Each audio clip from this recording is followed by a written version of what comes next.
Bienvenue sur PME plus durabilité, une plateforme hybride à la fois live talk, vidéo podcast et podcast.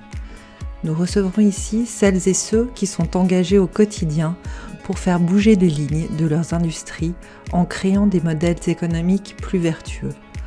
Conscients des enjeux environnementaux et sociaux actuels, ces actrices et acteurs du changement ont développé des solutions concrètes privilégiant des pratiques professionnelles responsables et durables à différentes étapes de la chaîne de valeur. Avec force et conviction, ces hommes et ces femmes insufflent un vent nouveau au cœur de notre système économique, à petite ou grande échelle, mais toujours près de chez vous. Circularité, impact social, approvisionnement, engagement des salariés, autant de leviers de transformation qui seront abordés ici, en toute transparence. Des entretiens sincères et singuliers pour s'inspirer et co-créer une société plus respectueuse du vivant, plus inclusive, plus prospère. Ensemble, ouvrons le champ des possibles. Bonjour Elodie. Bonjour. Je suis ravie de t'accueillir pour ce 3e épisode de PME Durabilité. Tu es donc la directrice de l'antenne suisse de l'association Singa. Ouais.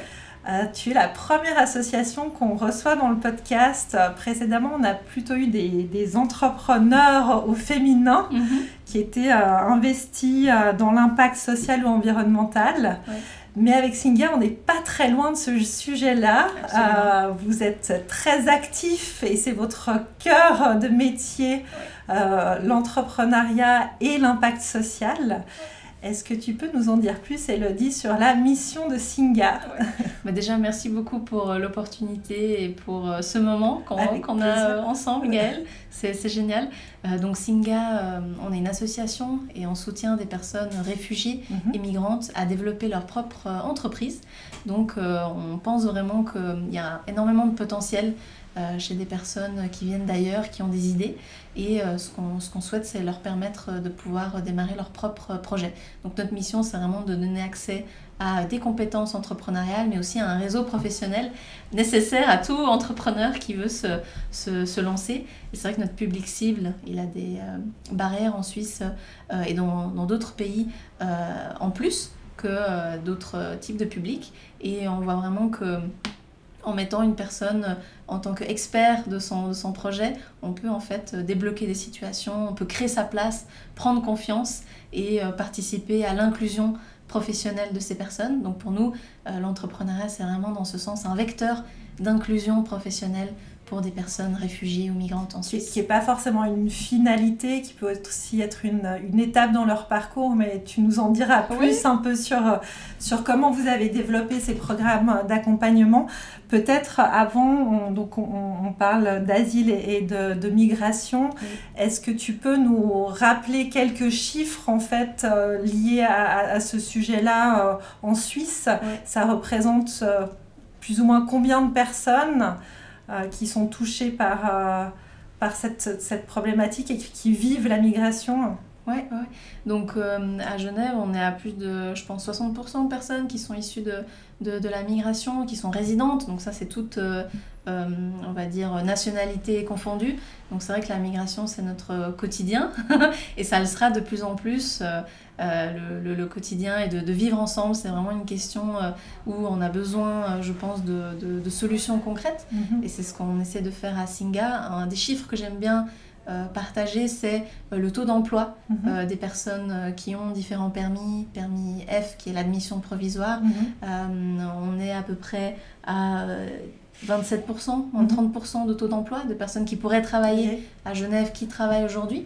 Et c'est un taux qui descend même à 17% pour les personnes ayant un permis B réfugiés. Donc Genève a le taux le plus bas de Suisse, pour ces permis spécifiques. Et c'est vraiment une question en fait de se dire, voilà, ça montre quand même que c'est difficile de trouver sa place sur le marché du travail et que peut-être il y a des solutions différentes, innovantes, dont l'entrepreneuriat qui peuvent être proposées à ce public. Et donc, c'est une des missions de Singa à travers différents programmes. Est-ce que tu veux nous expliquer vraiment concrètement comment vous accompagnez ces personnes issues de la migration et de l'asile? Oui, bien sûr. Donc en Suisse, on a démarré nos activités en 2017, d'abord à Zurich, et puis on a ouvert un bureau en 2019 à Genève. Et donc les gens nous connaissent surtout pour notre incubateur. Donc c'est vraiment... Qui était le premier programme d'accompagnement que vous avez lancé. Absolument. Donc c'est tout un processus sur 6 mois où la personne passe de l'idée au lancement de son entreprise. Et donc on a des formats différents de soutien. Donc ça passe par des ateliers pratiques en commun, en groupe, mais aussi par du mentorat. Les personnes sont accompagnées chacun par un mentor qui les rencontre 1 heure par semaine sur une période assez longue. Donc sur différentes thématiques en fonction justement de leur projet, j'imagine, et peut-être des blocages ou... Tout à fait. Et des besoins vraiment entrepreneuriaux de l'idée. Et puis on a aussi des sessions individuelles. Donc bien sûr, les personnes qui viennent faire les ateliers, les mentors ont des connaissances. Et puis on a aussi tout un pool d'experts qui peut être mobilisé sur des sessions individuelles d'1 heure. Sur demande.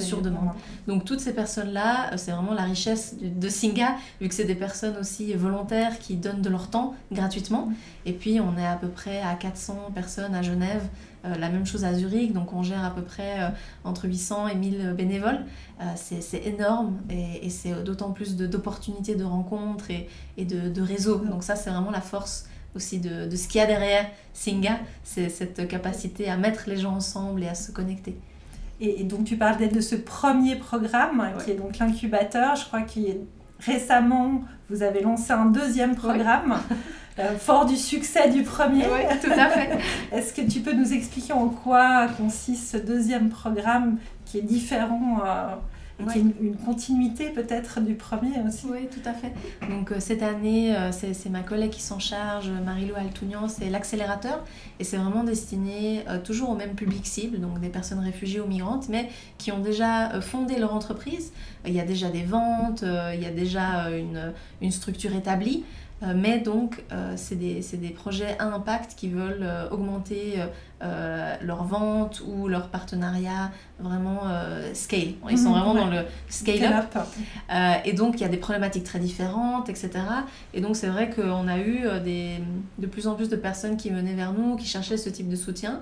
Et puis, on a vraiment vu qu'il y avait là, pas seulement des personnes qui sortaient de l'incubateur, qui avaient toujours besoin de soutien, mais aussi des personnes hors, qui étaient déjà plus loin et qui avaient vraiment un soutien différent, plus flexible. Et donc là, on a lancé ça cette année, on soutient 9 projets, 13 entrepreneurs.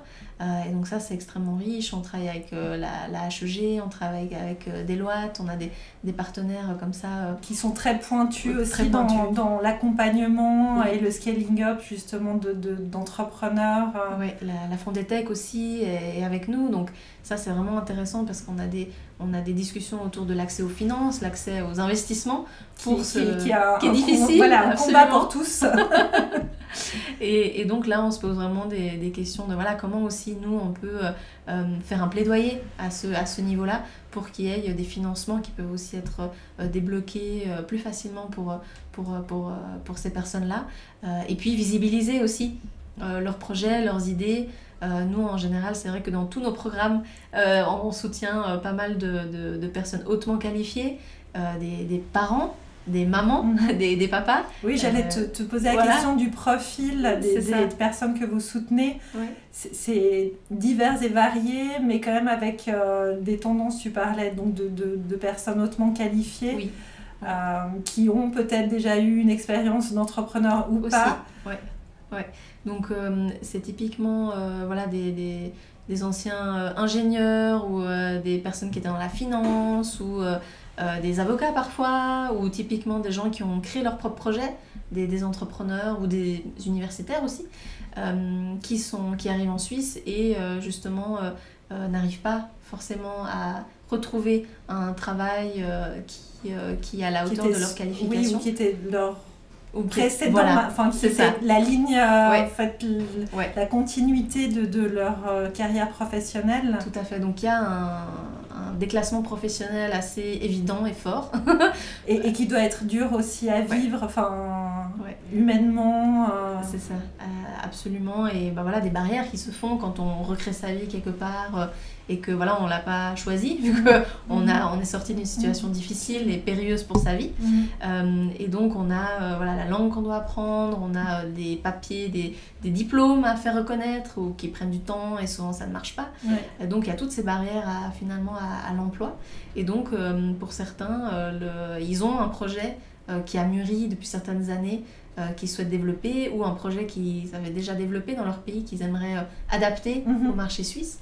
Et donc c'est toutes ces histoires de vie aussi qu'on accompagne. On n'accompagne pas que des entreprises des dossiers, des et projets, des dossiers. On accompagne vraiment une personne qui est dans un environnement et aussi ce dont peut-être on ne parle pas souvent, mais c'est aussi la confiance de se retrouver en tant qu'entrepreneur, pouvoir pitcher devant un jury, devant des personnes qu'on ne connaît pas, une idée qui est personnelle. Ça, c'est ce qu'on voit souvent dans l'incubateur. Il y a des personnes qui viennent avec une idée où pas beaucoup de monde est au courant, forcément, qu'elles sont en train de travailler dessus. Et puis, dès le bootcamp de recrutement, elles pitchent. Elles arrivent à sortir quelque chose d'assez structuré. Parce qu'une des premières étapes, c'est le feasibility pitch. Oui, c'est ça. Donc, c'est justement arriver à convaincre et à avoir en plus toutes les données qui prouvent que le projet est viable. Tout à fait. Et je pense que c'est la première étape qui aussi les confronte à devoir exposer leur idée à des gens inconnus. À la réalité aussi. Donc c'est passé de j'aimerais faire une entreprise à je sais ce qui est faisable aujourd'hui avec mes compétences et je sais aussi ce que j'ai besoin pour le développer. C'est ça qui est important. Donc les 2 premiers mois, on le passe vraiment à faire ça, à vraiment aller faire des interviews avec des inconnus. Études de marché pure et dure, qui est aussi très... qui nous sort un peu de notre zone de confort. Et puis qui, j'imagine, culturellement, peut aussi être parfois un challenge. Quand on a des références peut-être différentes, la Suisse est accueillante, mais a aussi ses codes. Et apprendre ces codes, je pense que c'est aussi une étape importante pour ces porteurs de projets. Oui, tout à fait. La posture professionnelle, la manière de gérer des interactions, comment faire des partenariats qui fonctionnent des 2 côtés. Ça, c'est toutes des choses aussi de la communication interculturelle qui sont écrites nulle part finalement, que nous, on peut, pour une personne qui a grandi en Suisse, peut connaître. De manière innée, parce que c'est son environnement. À l'école, à l'université, ses amis lui ont permis de gérer tous ces codes. Et puis, on se rend compte, en fait, quand on parle à quelqu'un qui vient d'ailleurs avec d'autres références, à quel point déjà, nous, on a certaines références, et puis comment, en fait, on peut se comprendre, et comment on peut, en fait, aller l'un vers l'autre. Et ça, c'est toujours super intéressant, parce que on parle vraiment de choses, être à l'heure en Suisse, c'est arriver 5 minutes en avance, faut le savoir, en fait. Sinon ça peut faire des couacs, qui sont pas forcément et qui sont pas des entrées en matière, qui facilitent la suite des discussions. Voilà, tout à fait. Donc c'est aussi l'enjeu autour de ce qu'on fait, c'est aussi le plus que la personne elle est en contact avec des réseaux, des experts, des mentors, etc., le plus elle va être dans cet environnement qui va lui permettre de réaliser concrètement ses aspirations. Et de donner le meilleur d'elle-même aussi, sans dénaturer la personne qu'elle est, avec aussi son background culturel. Que j'imagine, le but c'est pas non plus de l'ignorer, mais c'est plutôt de le valoriser. Tout à fait. Il y a énormément aussi d'idées qui viennent justement parce que la personne, elle a une expérience différente, elle a une position différente, elle a eu des expériences, même des business models qui en Suisse peut-être sont moins connus. Et puis là, on a extrêmement de richesses à pouvoir amener ça aussi à notre économie locale, à Genève. J'ai cru entendre parler d'un système de nurse ou d'accompagnement pour les jeunes parents la nuit, par exemple. Et c'est vrai que c'est quelque chose qui existe beaucoup à l'étranger, aux États-Unis, dans même certains pays d'Europe, mais très peu en Suisse. Et je sais parce que j'en parlais avec des amis récemment, et vous avez, je crois, dans vos porteurs de projets... quelqu'un qui est en train de développer une idée d'entrepreneur. Donc c'était une personne qui venait du Brésil, Joelma, qui qui avait justement cette idée. Elle était nurse de jour et en fait elle a identifié chez les parents vraiment je crois que dans son étude de marché, je me rappelle encore, c'est 3 heures par nuit en moins pour chaque nuit pour les parents pendant les 3 premières années minimum. C'est énorme. Et donc elle a développé ça et puis ça a été en fait pris maintenant par 0,22 familles. D'accord. Donc c'est un projet qui a été intégré de manière dans un projet plus global. Voilà, ouais. Et donc ça, c'est typiquement plutôt de l'intrapreneuriat qu'on a suivi. Et puis ça, c'est extrêmement intéressant parce que sa perspective, elle a permis d'identifier un besoin nouveau. On a d'autres projets, enfin, les secteurs sont extrêmement variés, ça c'est un exemple. On a aussi dans les secteurs de la tech ou de la finance ou des cosmétiques. Cette année, on a une personne qui est en train de développer des cosmétiques naturels et avec des huiles qui viennent du Yémen et des recettes de son pays d'origine. Mais c'est aussi parce qu'elle s'est confrontée à des familles, à des amis qui étaient soit véganes, soit qui ont malheureusement eu un cancer et qui justement ne pouvaient pas utiliser n'importe quel produit. Mais en fait finalement ça touche aussi les femmes enceintes, ça touche plein de personnes en fait qui se posent de plus en plus la question qu'est-ce qu'il y a dans mes cosmétiques. Et donc là, elle veut vraiment... Les additifs, il y a plein de choses quand on commence à s'y intéresser. Sur cette longue liste de 15 lignes. On découvre des choses que on n'avait pas envie de savoir, mais qui sont bien une fois qu'on sait, conscience. C'est ça, on ne peut plus regarder en arrière. Donc là, elle est en train de développer avec nous une gamme de produits cosmétiques, naturels, justement spécifiques pour des personnes qui ont ce genre d'attente et ce genre aussi de limitation sur ce qu'elles peuvent mettre sur leur peau. Et je trouve ça hyper inspirant parce que c'est vraiment des histoires de vie très proches aussi de leur expérience, des choses qu'elles ont vues, des problèmes qu'elles ont identifiés. Donc il y a vraiment une vision derrière et souvent c'est des projets à impact et aussi. Qui maintiennent aussi le lien parfois avec leur pays d'origine et aussi le désir peut-être de proposer des produits ou des services alors dont peut-être le corps du business model n'est pas autour de l'environnement ou de l'impact social mais qui le traite ou qui le couvre d'une manière ou d'une autre. Et justement sur cette question-là par rapport aux critères des projets, donc tu me disais que vous étiez assez large sur la typologie et le secteur dans lequel les projets se développaient.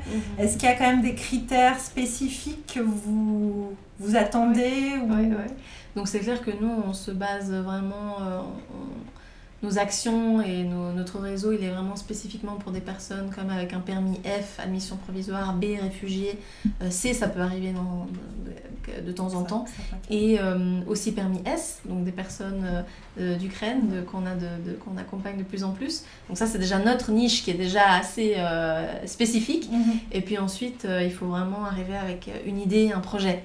Donc il faut que la personne elle ait une vision derrière, il faut qu'elle ait aussi la motivation, parce que c'est déjà tellement c'est un parcours difficile. Du combattant, donc la motivation, au début, c'est la seule chose dont tu as besoin. Le reste, on peut trouver, il y a toujours des solutions, mais la motivation ou y croire, c'est vraiment ça qu'on... Pas forcément avoir toutes les compétences, mais en tout cas avoir ce désir de porter un projet.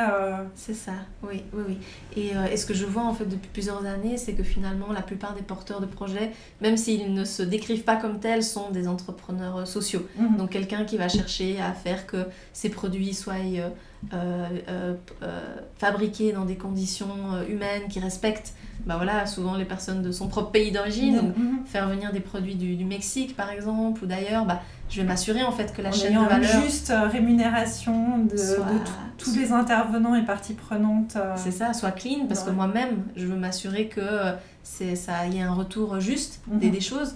Donc il y a souvent cette manière de faire une supply chain juste. Et puis on a jusqu'au service, s'ils sont parfois spécifiquement pensés pour des personnes qui ont peut-être moins accès. Ou même dans l'équipe en elle-même, c'est le fait d'employer aussi des personnes réfugiées et de créer de l'emploi pour ce type de population. Donc on voit qu'il y a toujours une volonté de redonner ou en tout cas de faire un impact social et parfois même environnemental, et ça va jusqu'au service, quoi. Donc c'est pas uniquement pour des produits. Et vous l'avez du coup quand même inscrit dans les critères. Donc vous avez utilisé, je crois, le framework des objectifs de développement durable, donc les 17 objectifs de développement durable, et tu me disais que souvent ils développent pas leur projet autour de ça, quoique certains mais que assez instinctivement en fait, sans qu'ils y aient pensé, ils le prennent en compte. Voilà, ils le prennent en compte, et ils en ont au moins un, voire plusieurs qui sont déjà dans le projet. Oui, absolument. Et c'est ça qui est intéressant, c'est quand on en parle, on a des collaborations avec Après-GE, la Chambre d'économie sociale et solidaire, d'autres acteurs dans cet environnement. On voit que quand on parle de ça, en fait, ils arrivent à mettre des mots sur ce qu'ils sont déjà en train de faire et à le mettre. Mais en fait, ce que je fais, c'est de la durabilité, finalement. Oui, mais je vais pas forcément y penser tout de suite, parce que ce que je veux faire, c'est avoir un impact parfois sur une population spécifique, ou m'assurer qu'il y ait une chaîne de valeur qui respecte les gens, les personnes, les droits humains. Donc c'est quelque chose qui est très présent en fait dans les discussions, le fait de faire des choses justes et de faire les choses bien. Donc c'est extrêmement intéressant finalement d'avoir ces discussions, parce qu'on va très loin très rapidement. En fait, il y a peu de projets sans contrainte. Sans contrainte, Et donc je crois que depuis la création de Singa en Suisse, vous avez dans l'incubateur accompagné 330, comme ça, projets. On a toujours un peu cette question de succès, comment on définit le succès. Je voulais justement aborder ce sujet avec toi. Pour vous, c'est quoi un projet qui a été mené jusqu'au succès? C'est la notion de succès pour Singa? Qu'est-ce que c'est? J'adore cette question. Pour moi, je vois vraiment le succès chez Singa comme une personne qui a la confiance de prendre sa place. Et ça peut vouloir dire plusieurs choses dans plusieurs cas. On a des personnes, par exemple, 2 personnes par année, par ville, qui vont trouver un emploi pendant justement les premières éléments d'études de marché, parce que au début de l'incubateur. Au début de l'incubateur, parce que tu vas aller chercher des gens que tu connais pas, tu vas aller toquer aux portes, et surtout tu vas te présenter comme en fait ayant une expertise et des ressources, et tu vas pas demander de l'aide, tu vas vraiment demander comment je peux vous aider moi, parce que je sais de quoi je parle et j'ai cette expertise là. Donc on a eu par exemple des personnes qui cherchaient du travail depuis 1 ou 2 ans, qui en 2 mois ont 1 ou 2 opportunités, où ça débouche sur un emploi, où ça débouche sur des stages, qui débloquent en fait des situations aussi personnelles, financières, énormes, quoi. On a aussi des personnes qui font de l'entreprise. On a 33 entreprises qui ont été créées au niveau national aujourd'hui. On peut, je crois, trouver sur le site internet de Singa. Si vous êtes curieux... ces informations sont disponibles. C'est ça. Et donc, et les soutenir aussi. Et les soutenir, oui. Et donc, les 33 entreprises, elles sont toujours actives aujourd'hui. Il y a eu aussi des reventes d'entreprises. Donc, c'est déjà une étape bien avancée. Voilà, de se dire, en fait, j'ai envie de faire autre chose maintenant. Et en fait, j'ai construit quelque chose d'assez solide pour pouvoir le vendre à quelqu'un qui veut reprendre. Et puis donc on a 33 entreprises déjà fondées, et puis on a toutes celles qui sont en train, donc qui arrivent. Voilà, donc rien qu'à Genève on a une quinzaine de porteurs de projets qui sont en train de mettre les fondations, et qui ont déjà terminé l'incubateur, et donc là on continue à les soutenir. Pour le moment on a la capacité d'aider certains projets, mais dès l'année prochaine on est vraiment en train de lever des fonds pour que ça devienne une partie de notre accompagnement, et vraiment qu'on puisse offrir un soutien à 360 degrés.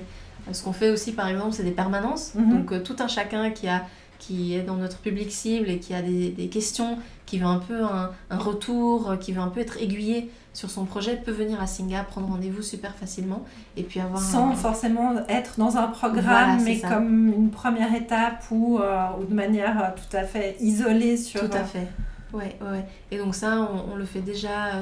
L'année passée, on a soutenu 50 personnes comme ça, qui sont venues une fois pour des questions, qu'on a connecté avec 2-3 avec notre réseau, ou bien qui sont revenus plusieurs fois.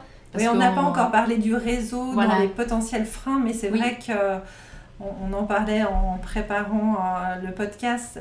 Les différents freins, la construction d'un réseau, c'est une étape clé pour un entrepreneur. Tout à fait. Et c'est vrai que quand on a en plus ce challenge supplémentaire de ne pas connaître les codes et d'être parfois un peu quand même seul, Singa va justement pouvoir aussi ouvrir certaines portes grâce à... Tu parlais de 1000 personnes dans le réseau. Je pense que c'est aussi la force de l'association, c'est de pouvoir les aider à construire ce réseau qui peut déboucher sur des emplois, sur différentes collaborations entre le porteur de projet et votre réseau. Tout à fait. Dans une session qu'on a organisée il n'y a pas longtemps, c'est vrai qu'il y a toujours ce retour de se dire... En fait, on apprend tous de se rencontrer, de passer un moment ensemble à Singa, parce qu'on va le faire en partageant des valeurs, donc les valeurs d'entrepreneuriat, les valeurs de projet, les valeurs de créativité, d'innovation. Donc, il y a plein de choses toujours qui se passent d'échange. Et puis finalement, c'est ouvrir son réseau, des opportunités, mais aussi en fait, du côté des supporters. Il y a plein de choses qui se passent aussi, des moments super intenses humains, parce que c'est ce qu'on a aussi besoin, sur tout ça, de se reconnecter en tant qu'humain et puis de partager un moment fort. Et donc c'est ça, c'est vraiment l'idée que la personne puisse être insérée dans un réseau qui va la valoriser. Et puis, nous, on ne passe pas tellement de temps à voir ce qui manque. On cherche des solutions sur ce qui est là et on met en lien avec d'autres partenaires sur la finance, sur l'accès à la stratégie de vente, etc. Donc, c'est un réseau à la fois d'individus, mais aussi d'entreprises ou d'agences de communication, etc., qui peuvent entrer en la matière. Avec certaines compétences qui peuvent être utiles pour les porteurs de projets. Ouais. Et alors, c'est une question très difficile, parce que je vais te demander de choisir, parce qu'on aimerait parler de tous les projets, mais on ne va pas avoir le temps. Est-ce que tu peux peut-être nous parler d'un projet qui t'a marqué alors pas forcément parce qu'il répond aux règles du succès standard, mais un projet dont tu aimerais nous parler aujourd'hui. Ouais, c'est un projet qui a eu un update tout récent, donc c'est Ali Hveiki, réfugié syrien en Suisse depuis plusieurs années. On l'a soutenu en 2019 dans le premier cycle de l'incubateur Singa pour développer un outil de modélisation 3D pour le e-commerce. D'accord. Donc il a commencé à faire ça pour des montres, mais aussi pour des marques de vélos, donc très diversifiées. Et il venait donc, son background professionnel était en lien avec son projet c'est un tech IT, il modélise toute la journée, c'était son projet d'études. Et puis ça s'est développé dans une entreprise, donc il a fondé l'entreprise, il a pu quitter son travail pour consacrer au projet. Et puis tout récemment, il était à Vivatech à Paris. Donc grand événement sur l'innovation. Ouais. Et donc ça, c'était aussi grâce à notre réseau global de Singa, parce qu'on est dans plusieurs pays. On a pu le faire pitcher à Vivatech durant une session. Il a reçu le deuxième prix du jury et puis quelques contacts intéressants pour sa levée de fonds sur laquelle il est en train de bosser à fond maintenant. Donc c'est ce genre d'exemple où on voit que ça ne s'arrête pas à l'incubateur. Une fois que la personne commence, ça peut aller dans plein de directions différentes. Et nous, on garde le lien de manière assez organique, ça va tout seul.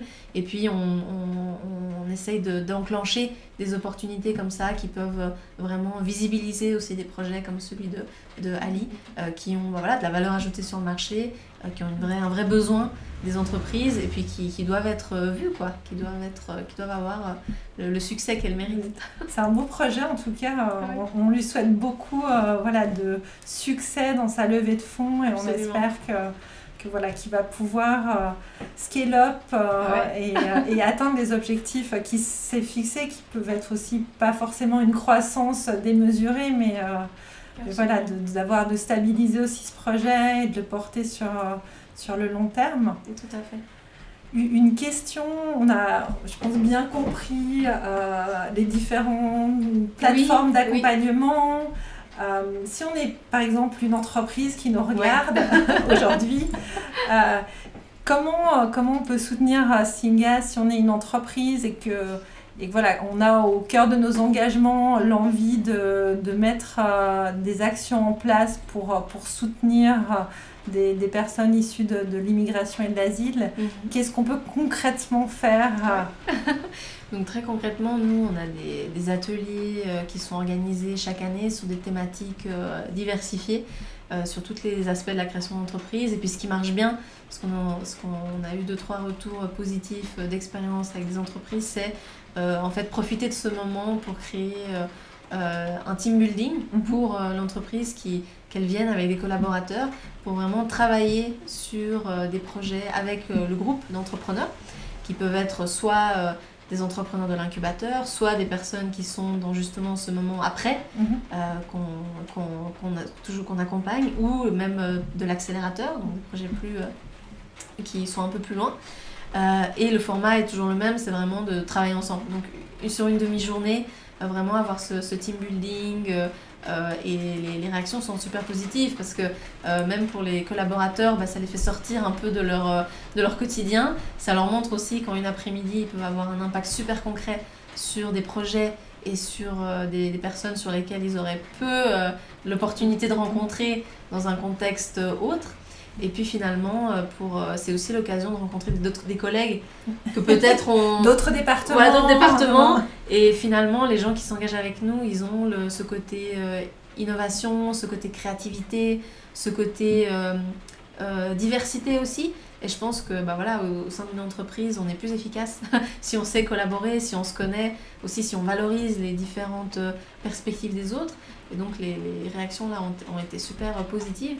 Je trouve que l'idée de justement de ne pas être que dans un financement où finalement pour les collaborateurs c'est abstrait, c'est loin, ils ne sont pas directement concernés, mais d'arriver à les impliquer d'une manière, c'est hyper intéressant et assez rare. Oui. Et c'est vraiment ça que nous on aime faire, c'est vraiment créer des partenariats qui soient flexibles et qui répondent vraiment aux besoins, mais que on n'est pas seulement sur du sponsoring, pas seulement sur de l'événementiel. Alors vous êtes ouvert au sponsoring aussi. Bien sûr, ça on va jamais dire non. Mais tu me disais vous aimeriez co-créer le plus possible, des formats qui ont du sens et pour vous et pour l'entreprise partenaire, et pas forcément avoir la grille de sponsoring classique. Qui en fait qui met en lien plusieurs départements aussi. C'est les RH, mais c'est aussi la RSE, c'est aussi puis les gens qu'on rencontre qui sont dans ces départements-là, ils sont super emballés, et puis on voit vraiment la valeur ajoutée en fait pour l'entreprise. Elles ont envie de refaire team building. Voilà, c'est ça. Et un autre temps fort aussi, je crois pour vous, c'est le Singer Awards qui est en fin d'année, donc fin novembre. Tout à fait. Est-ce que tu peux nous expliquer peut-être en quoi consiste l'événement, et c'est aussi une plateforme pour des partenaires de pouvoir sponsoriser. Oui, tout à fait. Donc là, c'est vraiment notre événement, notre cérémonie annuelle où les porteurs de projets de l'incubateur vont pitcher pour la première fois devant une audience d'à peu près 200-250 personnes. Chaque année, ça augmente leur projet. Et donc, il y a des prix aussi qui sont proposés financiers de 5 000 francs, entre 5 et 10 000 francs, par des sponsors pour justement aider au lancement, à la mise en place de l'entreprise. Et donc là, c'est vraiment une soirée où c'est pour célébrer, trouver des partenaires, trouver des clients potentiels. Et puis c'est une soirée super enrichissante aussi humainement, parce que on voit tout le parcours aussi qui a été fait, tout ce qui est la roadmap aussi qui est prévue pour les 6 mois. Donc ça c'est génial. Et puis on a une session jury la semaine d'avant où justement les sponsors viennent, peuvent vraiment rencontrer les entrepreneurs, voir chez qui le prix va faire la différence parce que c'est aussi ces questions-là qui sont posées et qui a le projet le plus prometteur. Mature. Ouais. Et donc ça c'est pour l'incubateur, et pour le Demo Day de l'accélérateur, on est aussi en train de préparer pour octobre toute une journée où en fait il y a des investisseurs qui vont aussi venir écouter les pitchs. On est vraiment en train de préparer aussi cette levée de fonds avec les entrepreneurs. Donc là aussi, s'il y a de l'intérêt, on est ouvert et on est prêt à collaborer. Et sur la partie, donc sur les deux temps forts, mais plus particulièrement peut-être le Singa Award, est-ce que c'est ouvert au public? Oui, tout à fait. Ok, ouais. Donc voilà, on trouve toutes les informations, j'imagine, sur le site web quelques semaines avant l'événement, mais c'est le 30 novembre si j'avais. Yes. Ok, parfait. À vos agendas, le 30 novembre. Je crois qu'on arrive à la fin de cet entretien. J'aime bien poser cette question en fin d'entretien parce qu'elle me tient à cœur. Oui. Qu'est-ce qu'on peut souhaiter à Singa pour la suite ? Alors, je pense que c'est continuer de créer des opportunités toujours plus loin, à toujours plus de personnes. Moi, c'est ce qui m'a convaincue d'être chez Singa depuis 4 ans maintenant et qui me convainc tous les jours quand je me lève le matin. C'est que Singa, pour moi et pour plein d'autres personnes, c'est vraiment une opportunité d'être soi, de connecter avec des gens qui ont des valeurs et de réaliser des rêves. Et du coup, nous, on a une grande vision pour être vraiment l'acteur de référence pour l'entrepreneuriat et pour les personnes réfugiées et migrantes. Donc c'est ça qu'on veut tester des choses dans d'autres villes, on a des soutiens de plus en plus au niveau institutionnel, étatique, fédéral. Donc on voit qu'il y a vraiment un potentiel. Un intérêt. Un potentiel. Et surtout, on veut répondre aux besoins là où il est et avec des offres toujours plus flexibles, toujours plus présentes là où les personnes sont. Donc voilà, c'est ça ce qu'on peut souhaiter, c'est que Singa continue d'être une opportunité pour le plus grand nombre. Pour le plus grand nombre, ouais. Merci beaucoup Élodie, c'était un plaisir. Plaisir partagé. Et voilà, tout le meilleur pour Singa, les équipes et les porteurs de projets. Merci beaucoup. Merci.